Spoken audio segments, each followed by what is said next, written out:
Here are your hosts, Derick G and AJ. Max Holloway taught us an important lesson here, and that's every dog has its day. Holloway, the old guard, Iwan Cutelaba. We're talking about some of the OGs here in the game, Edson Jr., Barboza. They went and showed us, folks. Do not count them out. They're still alive. They're still here. And capping off a fantastic UFC Kansas City fight night, I think that we really got to take into account momentum. That definitely reigns supreme here in mixed martial arts, but at the end of the day, experience, veteranship, craftsmanship, timing, precision, all of that is equally as important. What's going on, folks? Welcome back to another episode of the Bloody Water Podcast. Breaking it down with me, as always, is a man who we can call Mystic AJ, a man who went perfect 6-0 on the week, almost went 6-0 on the props, pretty much putting you in a position to run to the bank and make tons of money right here. I'm talking about the New Mexico native, the Santa Fe Bomber himself. Brother, hey, before you even do anything, man, we gotta give him a hand. Give the man a hand. Brother, bravo. I say this because I think all of last year I pulled off maybe one perfect week. I'm not sure if you had a perfect week, but it's difficult to do that. You did it on the money line side, and you almost pulled off the 6-0 on the prop, baby. How you feeling? Folks, grab your checkbook, grab the bank bag. I'm telling you, we've been telling you for weeks, there's one spot to go for the premier sports picks, betting analysis, all the stuff you need, folks. It's your favorite fighter's favorite fight show. Make sure you click that subscribe button because like Derick said, 6-0 on the money line. So if you went with just that, you want some money. But if you went with the props, we made you even more change right there, folks. It was a fun Saturday night. There's a lot to happen. Derick, how you feeling, brother? Listen, I've had better days, clearly, right? But I'm just happy for the success of the program here, man. Like, you carried us along this week, because I have to admit, this was a character building week for myself. This was one where me, along with the odds makers, probably got a little overconfident on the momentum of the younger generation, the new era putting the old guys out to pasture. But once again, we learned that important lesson, man. Every dog has its day, you know what I mean? Max Holloway really reigned supreme in that main event, shutting down Arnold Allen, going to say, listen, I'm the number one contender, bro. I am number one, everybody else aside. Alexander Volkanovski is pretty much putting Holloway in the same situation Israel Adesanya is putting Robert Whittaker in, right? You know they're the clear-cut best aside from being the champion. So with that being said, brother, let's jump straight into a little bit of recap. But before we do that, my man AJ already said it. You should be subscribed to the show right now. If you're watching this on YouTube, which there's like a 99.9% probability that you are, and you're not subscribed, come on, what are you doing? Click the button, and then let's move on to a little bit of prop recap, brother. Money line and prop recap. Look at that beautiful goal all on the right, man. 6-0. 5-1 on the props for you. And AJ, man, I'm going to pull these down really quickly because one important thing that I need to take into account as well is that we did have some Bloody Water Podcast consensus picks, right? Max Holloway, Rafa Garcia. We hit, right? We hit. So in terms of just being like-minded on that one, that was actually the one pick that Rafa Garcia won that kind of dispels this whole entire narrative I'm saying. Clay Guida, man, he failed to live up to the expectation of the old guard, my man. Any thoughts on just that whole entire narrative before we move on about the OGs getting it done? Well, I'm glad you brought it up, Derick, because even as I hit the 6-0 this week, the picks were still very contentious, man. There was multiple picks that I could have gone back and forth because the new guard does come in, and man, the saying all the time, Father Time is undefeated, really does reign supreme. Just this week, something was in the water in Kansas City. The barbecue was helping the old dogs get back to their grind. I don't know what it was, man, but I do think that narrative fits a lot of the time, more often than not. And like you said, in the Rafa Garcia fight versus Clay Guida, we saw a new guy coming in, but Rafa's not the newest guy. Yeah. Although the sentiment does run true, something was just a little different this week, Derick. I'm not sure what. Listen, man, I'm full of just these quotes today, man. A broken clock is right twice a day, dog. You know what I'm saying? Like, sometimes you throw the pick out there and it gets the job done. Let's look at these props, man. The biggest one that honestly surprised me right here is the Murzakanov TKO miss, man. That's the one that would have got you to 6-0.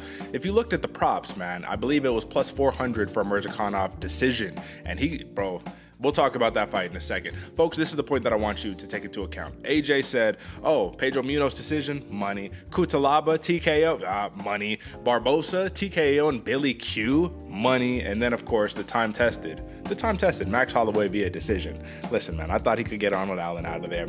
Aside from that, all bravos, all props go to you again, brother. I cannot state how impressive this is, but once again, it's only April, baby. We got to keep that foot on the gas. You know what time it is. All right, folks, let's jump straight into these fights. Let's talk about that main event, Max Holloway versus Arnold Allen. Let's get it.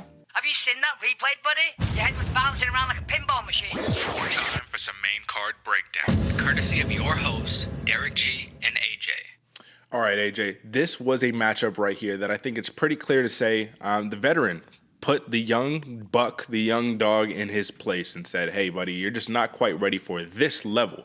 But I do think that if there's something that we need to take away from this, it's twofold. One, Max Holloway, don't count him out. This dude is just as good as he's ever been, if not better.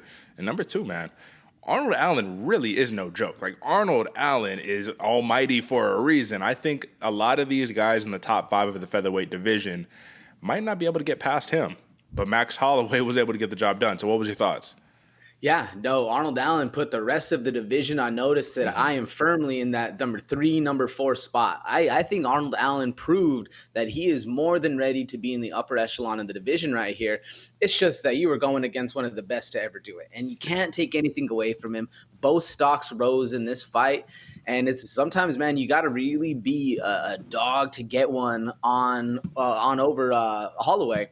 And in fact, it took the champ 3 times for him to win, for the crowd, the fans, everybody to be like, all right, well, I guess, Volkanovski is really, really good too, but it did take 3. So to go against and have a performance like Arnold Allen had against Holloway, where you never said quit, you never said die, and in fact, the last seconds, you said, fuck it, let's stand toe-to-toe, and you ate a big one to the face.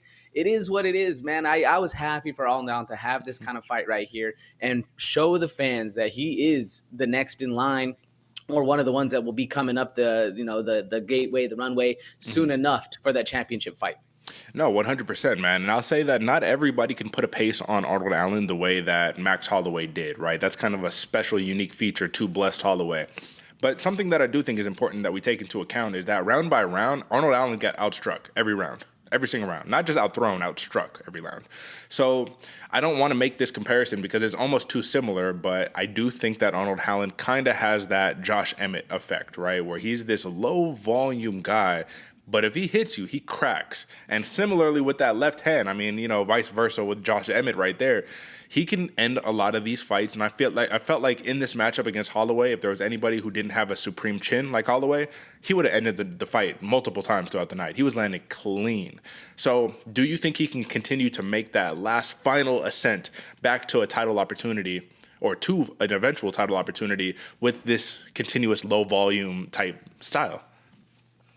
It's an interesting question because normally I'd say no on the low volume. You really, unless you're a Cheeto Vera, where those sounds 2, 3, 4, 5, you were just going to be foot to the, pedal to the metal.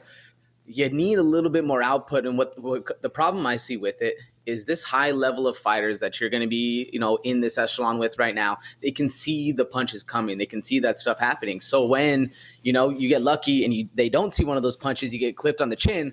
Holloway had a chin to be able to stand there. I don't know if many other people do, because they're right, Derek. Those are some cracks coming down from Arnold Allen. That's right. Were you surprised that Arnold Allen didn't really engage in the wrestling the way that we thought? Like, for a lot of us, that was his X factor. That was his path to victory right there. The easiest path to victory with the least resistance was try to take Max Holloway down, put him on his back, and rack up points. But instead, he said, I will go toe-to-toe. And I felt that there was a little bit of frustration on the part of Arnold Allen, being like, I can't hit you. You keep moving, you keep circling, like, stay still so I can just crack you. And then when he did land, he wasn't getting the reaction that maybe he was expecting. What do you think? Yeah, I wasn't surprised that the takedowns weren't happening, only because the distance management of Holloway was so good.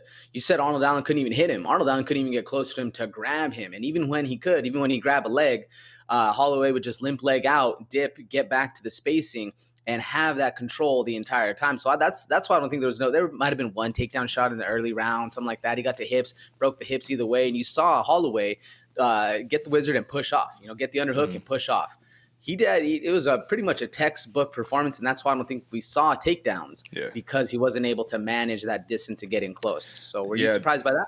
I was a little bit surprised, honestly, because I felt like, you got options, man. And if one of your options is to go toe-to-toe and play chess with a grandmaster like Max Holloway, that's just not the correct path to victory if you want to like be successful over the course of 5 rounds. But Arnold Allen still made it very competitive, and he still made it, I don't know the best term to use, man, but even though the output was low, there was a lot of moments that were had in this fight. So I'm impressed either way. I think Arnold Allen's trajectory is going to be sky high, and I think there's a lot of humbleness that you saw in there, man. He's not a sore loser. He accepted defeat graciously, and I think he just realized, okay, maybe now's not my moment, but this is one of those moments where your arc begins, right? You know what I mean? Like in the comic books, the villain arc begins, the hero arc begins. Either way, I think this is that one moment where he's like, all right, I'm going to elevate miles above this because of this situation. Now, let's talk about the unfortunate situation that Max Holloway is in.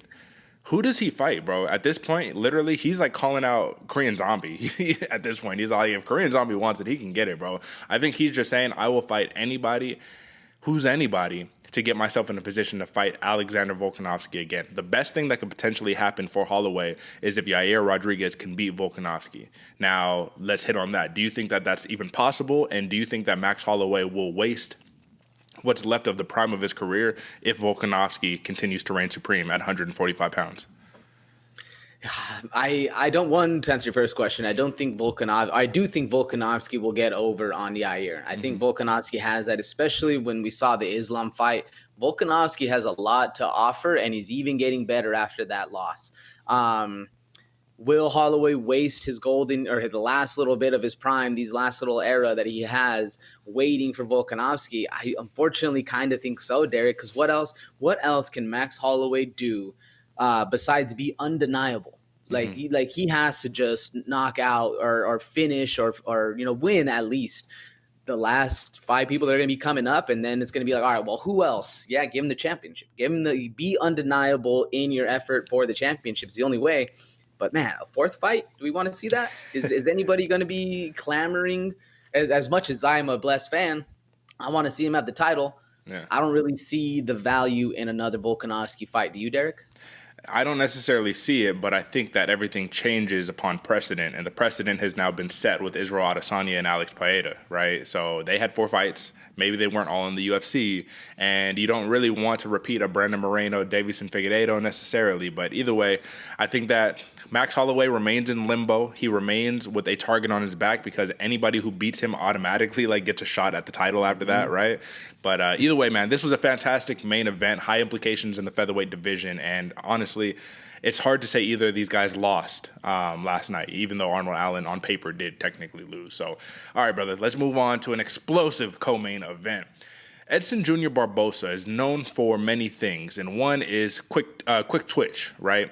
Being able to time you and to be able to detect patterns and capitalize on them. And Billy Quarantillo, honestly, brother, if he did not get caught with that knee, this is a picture-perfect game plan. He's checking the kicks, he's crowding the kicker so that he can't utilize his kicks, and he's getting ready to stump him and put him on his back and take over. Now, when you saw that prior to the knee, AJ, were your thoughts like, oh, Edson Barboza has this one in the bag, he's just reading, he's just timing, or were you like, here we go, Bryce Mitchell 2.0? What do you think?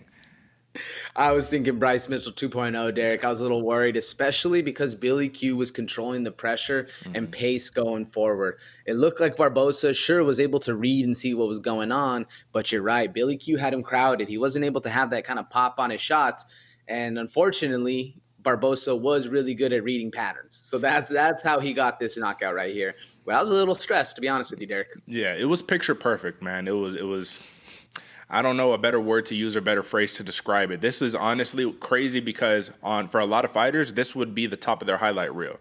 This probably doesn't really make it for the top 5 of Edson Barboza's career. That's how illustrious and how glamorous and how explosive he's been.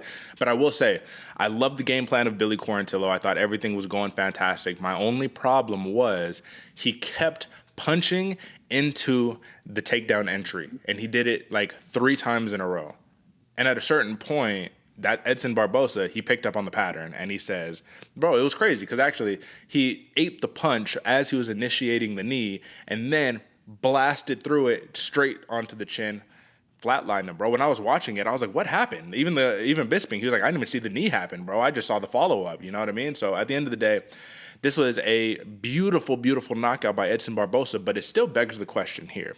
I felt like this was one of those moments, and you tell me if I'm wrong. I felt like this was one of those moments where if that KO didn't happen, we were going to see the game plan that was expected. We were going to see Father Time catch up with the Edson Barboza, who is dangerous in open space, but still has that hole in his game, put him on his back, and it's going to be a long night. What do you think?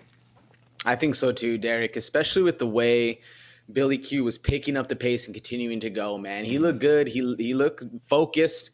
Unfortunately, you eat a knee, you go to bed. It is what happens. And it's rough because I don't see Barboza growing much from this win. I think we're just going to keep seeing the same thing as much as he wants to say in this fight. But I do think we're going to see a lot of growth come from Billy Q in this one, which I'm excited to see going forward.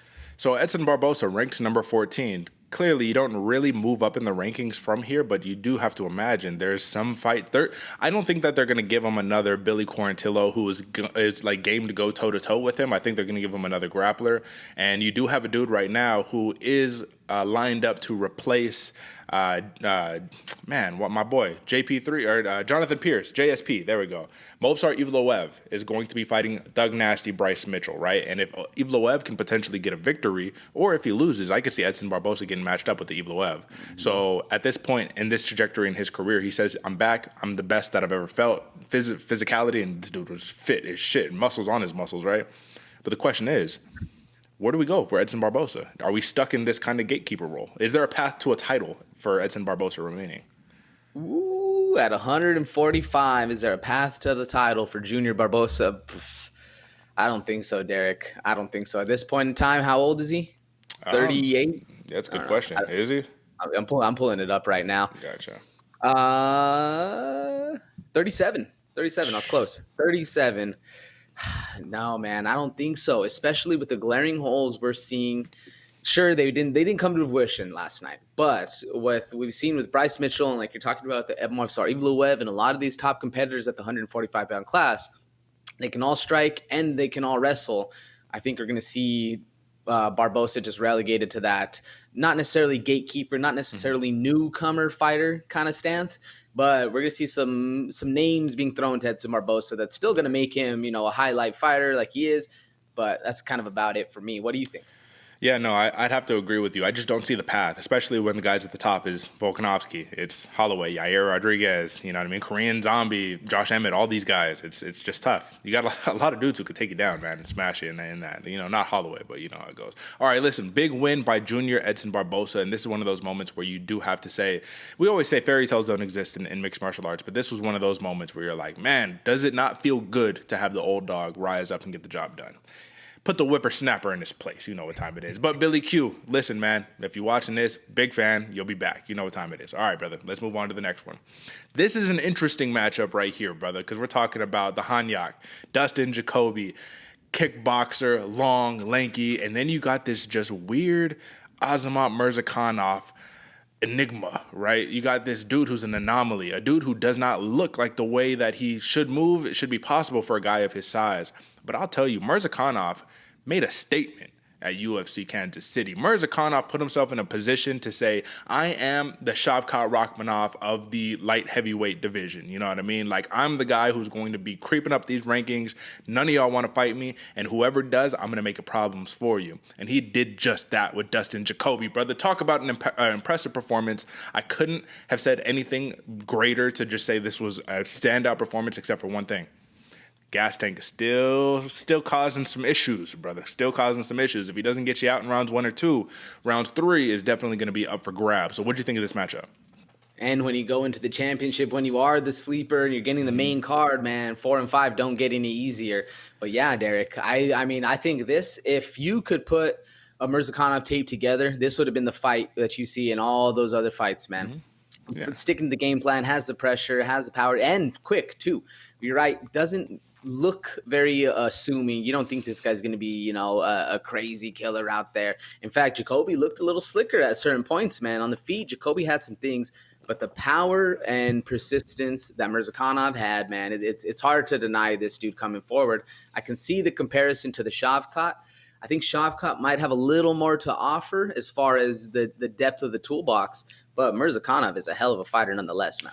Well, the thing that impressed me the most about Murzakanov at the end of the day, man, was the power and the technical proficiency stays true throughout the entirety of the fight until he got tired in round 3, right? But it's like he's not winging bombs at you, even though he is. But it's like Israel Adesanya. He's like, I don't.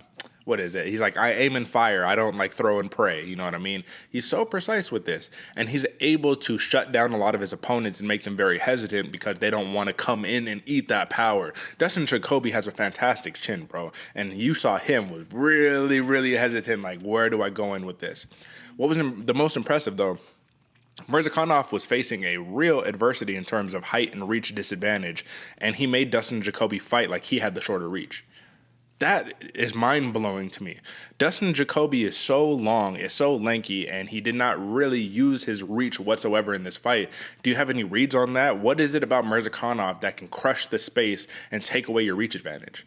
I think more so, Derek, that's a Jacoby flaw than anything, because we've seen it in a couple of his fights. He's this long, lanky kickboxer. We were talking about the high head kick, because Murzakanov, he's always circling, he's always pawing that front hand. And just for some reason, Jacoby does not like to utilize his length as an advantage, man. He likes to get up inside on the clinch. He likes the elbows. He likes all this stuff, but it does not fight towards, what is he, like 6'8" or whatever, however tall this dude is. It does not fight to that kind of style. And with the pressure that Murzakanov presents, it's almost like he was just inviting him into that punching zone. It didn't really make any sense to me, and I like I said, I think that's a Jacoby flaw more so than a Murzakanov plus.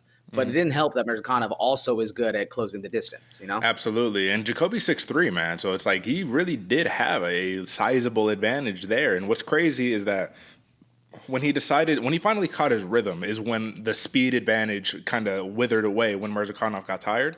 And at that point, there was an IQ error. Something weird happened there where he stepped on the gas too late, but then once he started grappling a little bit and he decided, okay, well, if I want to get clean shots off without getting something crazy coming in return, let me dump him on his butt and let me just start working a little ground and pound, get him against the cage, clinch him up. But a lot of people were calling for, like, Jacoby, what, like, you're raising your hands like you won. Do you not realize you were down 2 rounds, you needed to finish, and then you decided you wanted to start wrestling in the last, like, minute and a half of the fight? In this situation right here, do you have any thoughts or any impressions of that? Is that simply an IQ mistake, or do you think he saw something different within the actual fight? I think, Derek, this fully comes down to we still don't know what the hell the judges are thinking and how they're going to score the fight. Sometimes out of nowhere, we saw it earlier in the night. If you just get a takedown and you control for however long, the judges will give you that round. Doesn't make any sense. Doesn't at all correlate to what the rules of the scoring criteria are. But we've seen it happen a lot of times. Oh, he got the takedown. He stole the round from him. Like, did he steal the round? No. And that could be what Jacoby was thinking right there. He stole the fight. He had the control time at the end. I was winning at the end of the fight. Yeah. It's kind of like in that second round, man. He was winning the second round until he just got cracked at the end of the round. And when Murzakanov stole the round back with the big power, right? So either way, this was a super duper impressive performance by Azamat Murzakanov. Like I was already saying in the pre-show, Jacoby takes risks. He's willing to stand and trade. I don't know if you want to do that. And we learned, no, you don't want to do that. Murzakanov is legit, dude. And let's make a prediction right now. Do you see him making a run for a title? He kind of has to. I mean, he's a little advanced in age. So do you see him making a legit run for the title in this open weight class, 205 pounds? Open weight class, Derek. Give Azamat Murzakanov 6 to 8 months, and I think we're going to be seeing his name in the main events. And then from there, we'll see if he can make it to the championship. But I do think a run is in his path for sure. You know who's a guy I'd like to see Murzakanov fight? Potan. Alex Paeta, baby. Welcome to 205, man. Come on. And this dude can wrestle. I think that would be an interesting matchup. Do you think that will ever happen? I mean, it could happen. I don't think they're gonna give Potan Murzakanov because I feel like it's just too stylistically, like if Potan has a hell of a fan base already, and I don't think they're putting him with a sleeper against Murzakanov. But if Murzakanov gets some wins under his belt, some highlights going forward, we could see it. To me, this is almost the same matchup as Jacoby Murzakanov is. Paeta Murzakanov, he told he could do it, man, and he's gonna be bigger, and he's gonna have to, bro. Yeah, that. Imagine just seeing them. He's gonna be looking up at him while he's trying to. Yeah, exactly. All right, bro. Moving on to the next one. This is a feel-good story right here. Tanner Boser comes down, makes his light heavyweight debut. Looks crisp, looks sharp. Weighed in at 203, man. So clearly he should have been here. But you knew what you had in front of you. You know the task at hand. The task at hand is survive round one. Let Iwan Cutelaba exert himself, use up his grappling, stuff the takedown, and just wait till round 2, round 3, where he starts to gas out, and then take advantage. But the hook is back, baby. And the hook said, no, we're not doing that. I'm going to get my hands on you, and I'm going to pummel you, and I'm going to put you in a position to where the referee has to stop me because you're just taking too much damage. But the way he did it, AJ, was the most impressive. We saw patient Cutelaba right here. We didn't see guns blazing Cutelaba come out. I just got finished 6 fights in a row, or whatever the case may be. 6 losses have all been finishes. He said, I'm coming out here. I'm going to be patient. He dropped Boser, and the rest was history. That was impressive as hell. What'd you think of that? He was patient until he didn't need to be, Derick. Yeah. It was great. He was reading things. He was moving. He had head movement, man. It was wild to see the Hulk calm, calculated, and controlled until he dropped Jacoby and then just absolutely unleashed Hulk smash mode. This is, if we can see Iwan Cutelaba fight like this going forward, I mean, he has a good shot to get back up into that, 10-5 range. Now we'll see if he can actually get past, the actual killers in that division, the top 5. But if we can see him grow from here, man, this is a really good sign for Cutelaba going forward. Yeah, and Cutelaba, when he dropped Boser, not Jacoby on this one, brother, but it's all good. When he did that, it went to show that Boser is used to taking heavyweight power, and Cutelaba still cracked him and put him on his ass. So either it's one of two things. It's the other thing that we see, well, when you cut down a little bit, the chin starts to go, and you don't really want to make that case because clearly he can make 205. Or is Cutelaba just does possess that insane power, man. So it's either one of those two. The details are kind of irrelevant. The point here is that when Cutelaba successfully executes his blitz, it's hard to stop the man. It really is. But my question is this a repeatable performance? We know, everybody in the whole entire arena must have known, all right, Cutelaba's going to come here. He's going to blitz forward, and he's going to, you know what I mean, do his thing, initiate the grappling, all that good stuff. I mean, felt like a time-tested performance, but what'd you think? Yeah, felt like a time-tested performance in the fact that this is could be repeatable for Cutelaba if the opponent allows it to happen or just they have an off night or something like that. But you get up into the people who know, Cutelaba has a blitz. It's about it. He's done after round 1. I just need to survive, and then I can have my own fight. Yeah, it's a hard stack decks against Cutelaba. Do you see a lot of people just waiting and banking on that, or will Cutelaba get a gas tank? I think Cutelaba can get a gas tank, but I thought this performance was really built off of one of the things that you had mentioned, which is something you can't read on paper. It's an intangible. And he says, I was fighting for my life here. Like, more than my career. He said, I was willing to die in this cage here tonight. This win meant everything to me. And sometimes, once again, it's that intangible, brother. And you can't fight like that every fight. Yeah, but you can't fight like that every fight, right? You know what I mean? Like, this was a rare circumstance. Like, I got to get this win, and he got the job done, baby. All right, man.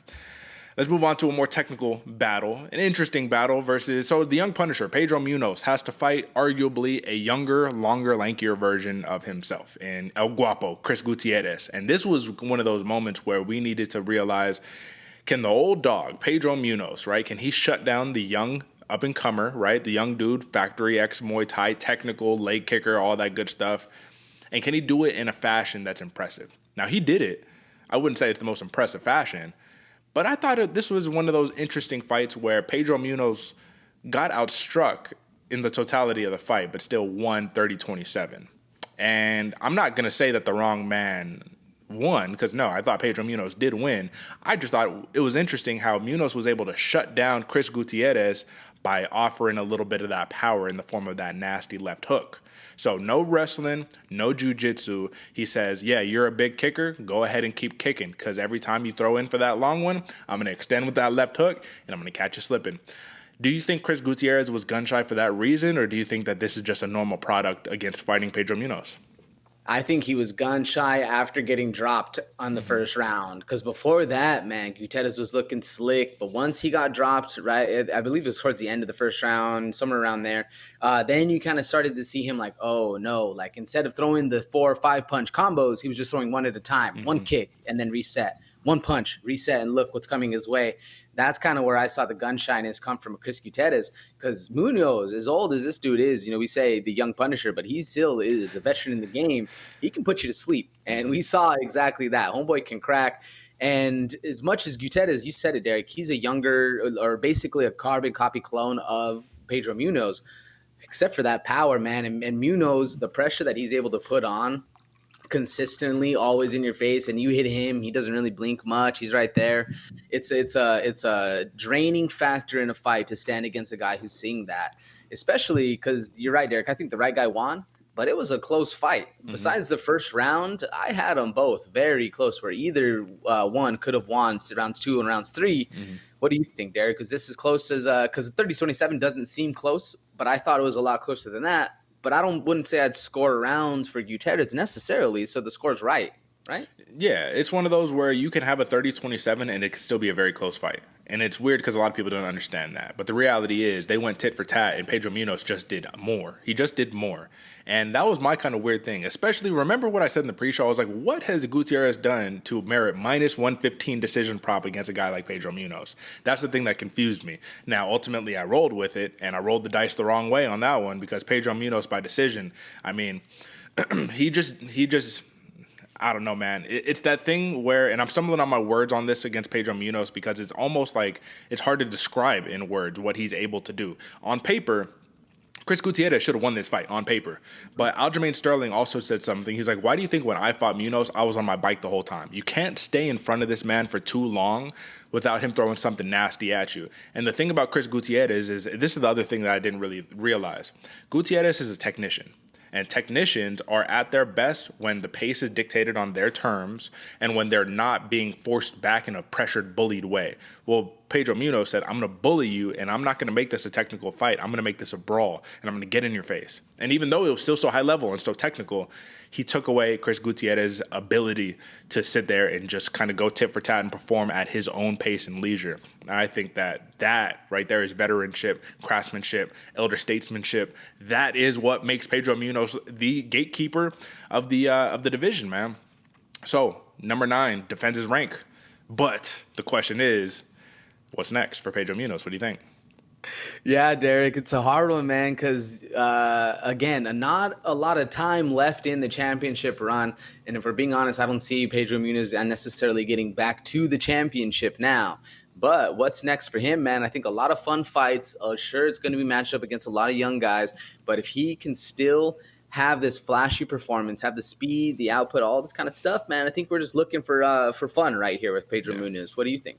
I hope so, but if you look at who they match him up against, aside from Chris Gutierrez, it's just been all killer's row. It's been nonstop, the top of the top, the elite people right there, and they can keep feeding them to him, but I do think that he is now going to be that guy where these young guns, the Chris Gutierrez is the people on the come up, he has to fight those guys. He has to keep defending his rank, and if he keeps defending his rank, ultimately you will creep up enough in the rankings to where maybe you get a shot, but this is a stacked division, and I wouldn't bank on it. Big win by the young veteran Punisher, Pedro Munhoz, baby. All right, man. And then this opening bout, right? Clay Guida, the Carpenter versus Rafa Garcia. Listen, man, this one was father time just catching up to you. The younger dude, Rafa Garcia, they basically had the same game plan, man. Get in each other's face, make the other guy move backwards, and then if we need to wrestle, we could wrestle. I don't have a lot to say on this one. I don't know if you do either, but Rafa Garcia just put a clinic on Clay Guida, outstruck him, pieced him up. Clay Guida is just kind of there to be hit now at this point in these types of fights, and unless he really can mix in and take advantage of the other fighter with the wrestling, I think we're going to see more of these performances. What do you think? Yeah, Derick, this to me was a picture perfect fight for both fighters. Like you don't expect either fighter to fight any other way, and that's kind of how it unfolded. I mean, Rafa Garcia stuck to the game plan, so did Clay Guida. They both stuck to their own game plans. It's just it didn't work out in favor, and on paper, this is a much more favorable matchup for the younger, more vigorous fighter, but to keep that gas tank going the whole time. Because you're right, Clay Guida has speed, has skill, has knowledge on his side, but he doesn't really have that youthful bounce, getting out of the way. He's just a punching bag now, and the round accumulation never looks good to the judges. It's a hard one to win, man, especially when you have a good wrestler like Rafa Garcia, and Clay can't actually get to the hips, can't get him down, can't keep him down. it's a rough fight. What are you going to do when your game plan, sure, it works perfectly, but the other guy's works even better, and there's nothing you can really do. It's a hard fight for Guida. That's it. And like I said, the sole kind of example here on the night that, listen, man, you can't always push past the new era. The new era sometimes does usurp the old guard. And with that being said, I don't really have anything else to say on that matchup. That was your main card, UFC Kansas City. Entertainment level, AJ, let's give it a rating, 1 to 5. What number are you placing on this?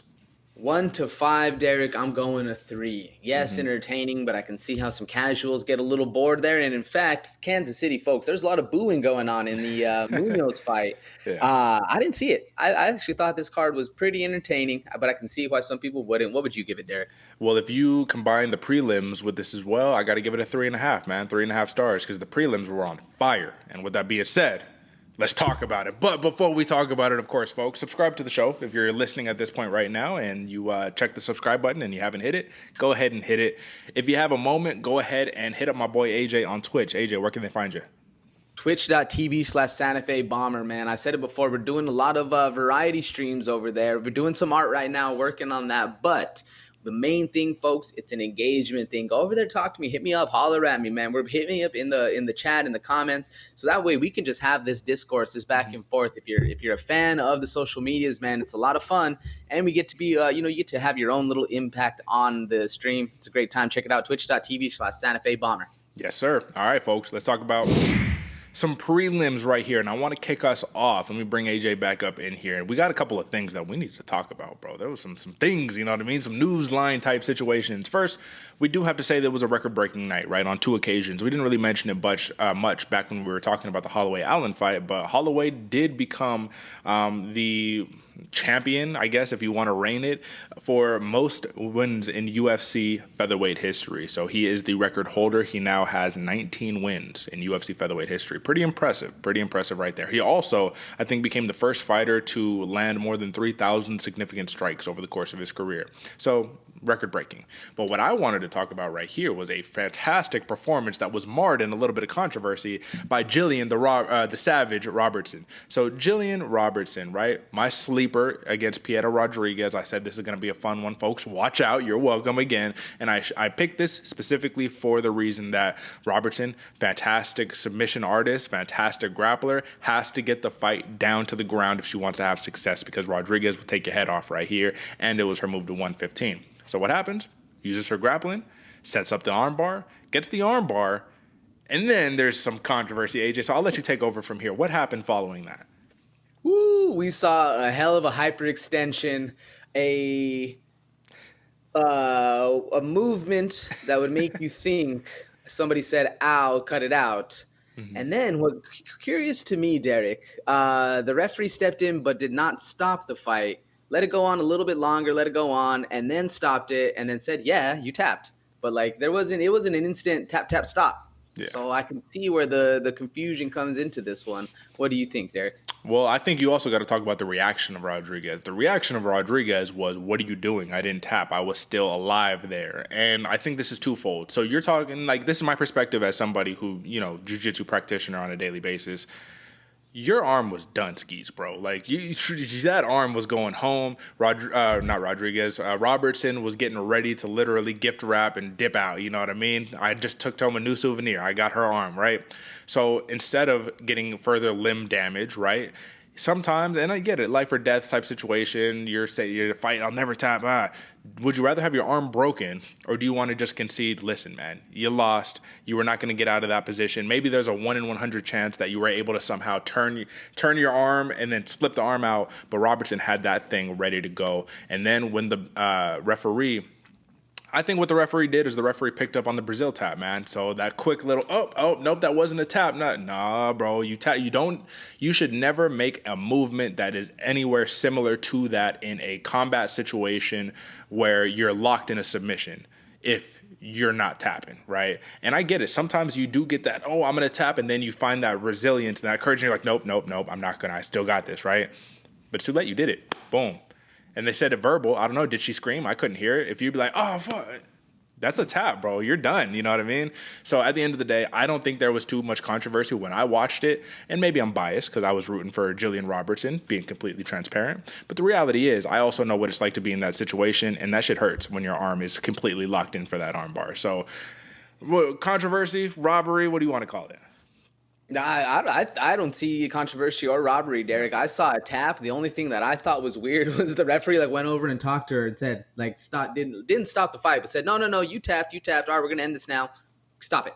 Yeah. You gave him a little extra torque on that arm, man. It was interesting. That's right. And I will say, with that submission, that is marred a little bit with that controversy at the end of the day, even though there should be none. Gillian Robertson now becomes the record holder for most submission victories in women's UFC history with 7. She is a specialist, man. I think she has 8 or 9 finishes, and 7 or 8 of them are via, you know what I mean? Well, 7 of them are via submission. So big win by the savage Gillian Robertson in her new home at 115 pounds, brother. I think she's going to cause some problems. All right, man. Another thing that we need to talk about here, unprecedented, but this was actually one of the more fun fights of the night, man. We're talking about Zach Cummings and Ed Short Fuse Herman, bro. The OG says, hey, we're going to get down. There was knockdown after knockdowns, leg kicks, blood, getting kicked in the face on a grounded opponent multiple times, but it all ended in this odd moment of a double retirement, man. So first off, we got to take a step back because I need your honest opinion on this. We're fighting, right? Me and you, hypothetically, we're in a cage, we're fighting. I'm an OG, I'm an old dog, I'm in my hometown, and I'm like, you know what, man, this is a perfect, I'm going to retire, right? I'm going to call it. Do you selfishly say, I'm going to retire too? Or are you going to say, let me give my man his moment, you know what I'm saying? And I'll retire a different way. I just felt partially have some respect, man. This is his hometown, give him his moment. Are you seeing what I'm seeing, or do you think it was the right thing for the OG double retirement? Derick, me and you were in a scrap. We're in Santa Fe, New Mexico. This is my moment. My family's here. My friends, everybody is. I'm gonna retire. And then you all say, "No, me too." I'm be a little upset. I'll be a little upset, dog. Although we just had a great scrap, you know, and like you said, the scrap between Herman and Cummings was an amazing fight. But yeah, you'd be a little come on, dog, really? All right, you gotta share in the moment, I guess. But yeah. It was this weird night where a bunch of people were retiring and fake retiring. And, Dana White even said, that shit pissed me off, bro. Don't fake retire to get some airtime. We're running a professional show here. But I will say that was a little weird to me, but it did end in a good moment, man. The double retirement, respect on both parts, right? It's not often you get to go out on your own terms. And Zach Cummings said, you know what, man, I can't see a better way to do it. 3rd round, a minute left. I knock him out after dropping him multiple times, man. I had to suffer some adversity. You could tell he was just having a good time. And then for Short Fuse, man, it's just time to call it a career. I think that after the broken nose and you keep getting popped in that thing, I might have reconsider my career as well. You know what I'm saying? So that was a fantastic fight. A little surprising because AJ, to be completely honest with you, my thought when I saw that matchup was, why is this fight happening? Why are we doing this? And it ended up pretty much the way that I imagined it. Zach Cummings was just too fast, too much for Ed Herman. But with that being said, good fight overall. All right, brother. Next fight that we need to talk about here kind of goes down the list, man. We're talking about Brandon Royval, Raw Dog, versus Mateus Nicolau, man. Should have been on the main event, right? And he caught him with another picture-perfect knee performance of the night right there for Brandon Royval. He was a little fired up after, and he says, I should never be on a motherfucking prelim ever again. Take my ass off there. I'm main card only, and I'm coming for that strap. So what's up? Who wants it? And he says, I want the fight against Pantoja back, and I want the fight against Moreno back because Moreno never beat me. I just dislocated my shoulder. This dude is going to cause some problems in this division, bro. What are you thinking? Watch out for Raw Dog Royval coming, folks. He's mad now. He's pissed, bro. Somebody took his lunch money and they're not giving it back. This dude is coming for some heat. I'm excited to see it, man. And I agree. We said it, folks. If there's a fight that gets canceled, don't be surprised if this fight makes it to the main event. And you can see that Royval also felt that kind of way because when you know what you deserve and you're willing to go out there and take it and grab it, I love to see it. And, man, I'm excited to see where Royval goes out and fights in the future. That's right, man. It's just like when you see him, he's one of the reasons why I was like, I gotta watch these prelims for. I'm gonna watch them anyways, right? But I'm like Royval on here, you gotta watch that. That's primetime TV right there. Mm-hmm. All right, bro. Let's talk about your sleeper, man. Gaston Bolaños versus Aaron Phillips, man. Bolaños came out and he says, "Oh yeah, I know I made a little weird run in Bellator, didn't really do the best, but now I'm here in the big show and I'm coming to take somebody's fucking head off, bro." And he came for Aaron Phillips' head. But it was an interesting back and forth matchup. Phillips utilized his wrestling. Everything that we kind of made it out to be, you made it out to be in terms of a sleeper. This delivered, in my opinion. Didn't end in a finish, but this was excitement right here. What'd you make of it? Didn't end in a finish, Derick, but this is everything you want in a fight. Back and forth. There was even drama in the fact that these guys used to train together, so they know what's going on, man. This had storyline, everything, man, pressure, pace, all the stuff we wanted to see. Sure didn't end in a finish, but I feel like we got our money's worth, especially, it's a free fight, folks, to tune in early. There you go. How about this women's strawweight matchup, man? Denise Gomes versus Bruna Brazil, man. Listen, Brazil came off that very technical, picturesque head kick knockout, right? And then Denise Gomes says, I don't give a fuck about any of that, bro. I'm going to get in your face and I'm going to put it on you. And we should have kind of expected this based off of her Loma Luke Bunmi performance. But Gomes is... Bro, they say she's like a female Dorino. She's like just a little monster just going up and getting in your face, throwing big bombs and ready to take you down, bro. Did you catch that one?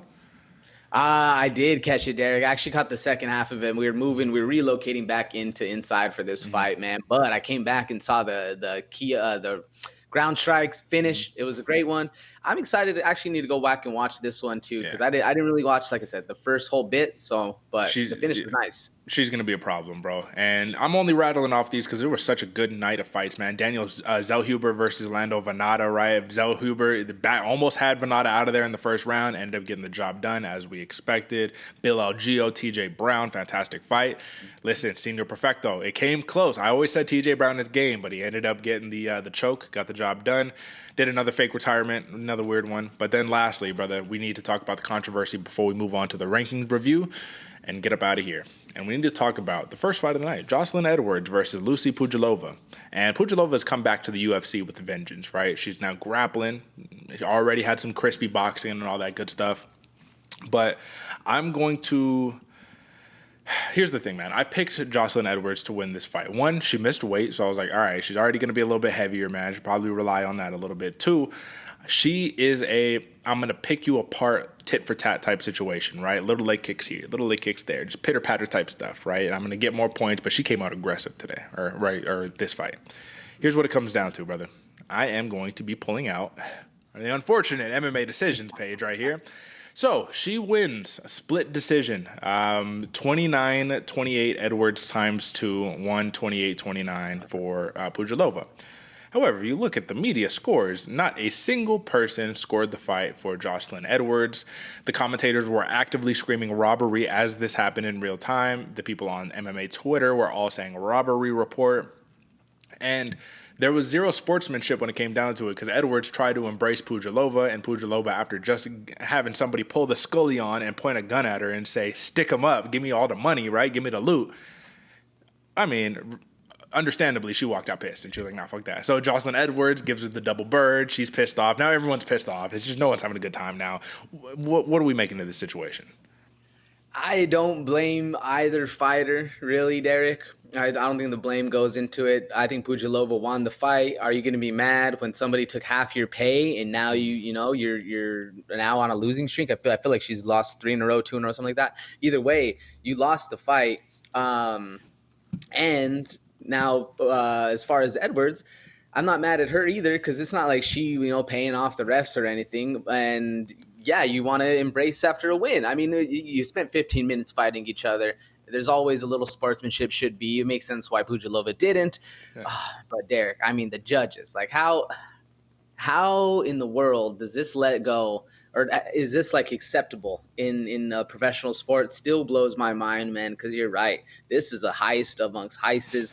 Even you said it when the mics were cold. We were talking before. Even DC was, as he was talking about how egregious this was, he was also tweeting about how egregious it was. He couldn't even just bitch once. He had to do it on multiple platforms. This was a robbery, Derick. This was a shame to see. I hope Uncle Dana at least kicks some money Pudilova's way, too.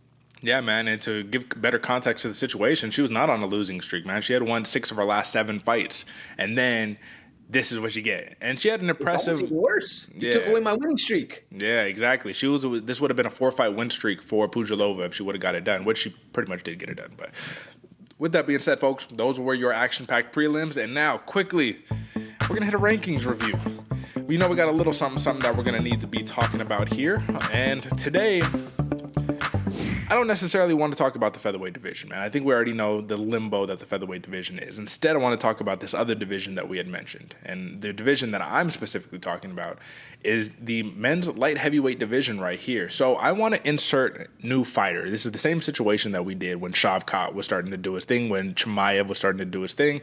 And I want to talk about Azamat Murzakanov. And I want to talk about, if you look at the rankings, right, he's already number 15 in the UFC consensus rankings. Neither me or you have him in our rankings. That's going to change after this weekend, right? Getting that big win against Dustin Jacoby, at least in my rankings, do automatically go to at least number 12, right? That's how highly regarded I felt Dustin Jacoby was. However, when I look at some of these fighters, man, Khalil Rountree, Johnny Walker, Volkan Ozdemir, Ryan Spann, I think, you know what I mean, imagination in my head, well, how could Murzakanov perform against these guys? And I think that he can do well against a lot of the guys that I just named. And if he can do it at the pinnacle of that, which is Ryan Spann, then what's stopping you from saying, all right, Alexander Rakic, Jan Blachowicz, Magomed Ankalaev, what's stopping you from putting him in that mix, man? So how far do we think he can go? I know we're saying, yeah, he'll make the run for the title shot or whatever the case may be. But realistically, string 3 fights together, do you think he could be in that top 5? You string 3 fights together, Derek, and you're right. Let's say they give him a Paul Craig, he gets that done. They give him a Nikita Krylov, he gets that done. You go up to Spann, you get that done. You're almost undeniable, man, especially for like an Anthony Smith fight, Blachowicz. There's a lot of ways in which you can move it, but I think a lot of these actually give Murzakanov a lot of trouble, man. The Khalil Rountree, Johnny Walker, Volkan Ozdemir, even Spann all have a lot of length to them. A lot of length and a lot of knowledge on how to use that length going forward. Don't get me wrong. I think he can get done, especially against like a Johnny Walker, even a Paul Craig too. I think it's an interesting fight, but I'm excited to see how he actually does perform, because this is real deal game mode right now for Murzakanov, man. By getting this win, he's now put himself into really hard fights, and it's going to be a make it or break it for Murzakanov's career going forward. Can he perform at the highest level, or are we going to see him fall into obscurity like a lot of other fighters that names aren't on the list right now? What do you think, Derek? I think he can make the run, bro. I'm looking at these names, and I think the only thing that's going to be really plaguing him is going to be his ability to still last in round 3 if he can't put him away. Because the thing is, the wrestling is there, man. We didn't really see it, but we know that is in the back pocket, and that's scary. It's scary just to have that in the back pocket. When he says, instead, I'm just going to throw bombs at you. I'm going to take your head off with every shot. And also, you know what I mean? I could dump you on your head. Murzakanov, man, statement performance. I can't say that's probably like, you know, once upon a time here at the Bloody Water Podcast, we did Fighter of the Night, right? That's my Fighter of the Night. That's him, Murzakanov. Let's go, baby. All right, man. With that being said, we're on short time here, so let's wrap this thing up. AJ, man, like I said, if we're recapping the night, 3.5 stars out of 5 in terms of an entertainment level, but we got some real violence to look forward to next week, man. We're talking about Sergey Pavlovich versus Curtis Blades. This is going to be another one of those crossroads where either Pavlovich blossoms into this guy's going to be the champ once, Johnny Bones Jones calls it quits or whatever the case may be, or Curtis Blades is going to pull another gatekeeper role and say, I don't know why you guys think you could beat me, but I'm the guy to beat. Give me the title shot. Give me an early prediction, man. What are you seeing, or how are you seeing it? Ooh, I usually don't, Derek. I usually don't go for this certain fighter, but something about Razor Blades is really calling my name on this one, man. I feel like he feels undervalued, underappreciated, and he's going to put on a spot to really make a clamor for that crown. We'll see if he can get it done. Exactly. And to not let the cat out of the bag, I do think that Curtis Razor Blades is in a prime position to take advantage of this matchup, because if you look at who Pavlovich has been matched up with, it is a lot of these kind of plodding, striking-based, slower heavyweights. And Curtis Blades, while he has had success on the feet, he's looking to level change, bro, and all it takes is one to finish the fight. So it'll be interesting. Obviously, there's some breakdown that needs to be done. But folks, that's going to be it for this episode of the Bloody Water Podcast. If you have not subscribed on YouTube, you should absolutely subscribe right now. We want to get to 1,000 subscribers by the end of this year. Why not? Let's get to 1,000 subscribers in the next 2 months. I think that that's doable. You go subscribe to my boy AJ on Twitch, twitch.tv/Santa Fe Bomber. And AJ, close us out here, brother. Woo, folks, you saw it. We talked about it in the beginning, man. 6-0 this week, but it's still only April. So if you want more opportunity to win more money, you already know, hit that subscribe button down below. Share with your friend. Be a good friend this weekend, this season, man. Go share with your friends so that way they can get some money. Everybody's pocketbook's coming up, and you know where to get the best analytics, those breakdowns. You already know your favorite fighter's favorite fight show. Hit that subscribe button and share it to a friend. Be a good friend out there. Go make some money. That's right. All right, folks, that is it for us. Until next time, catch us on Friday for the UFC Vegas 71 preview show. Until next time, peace.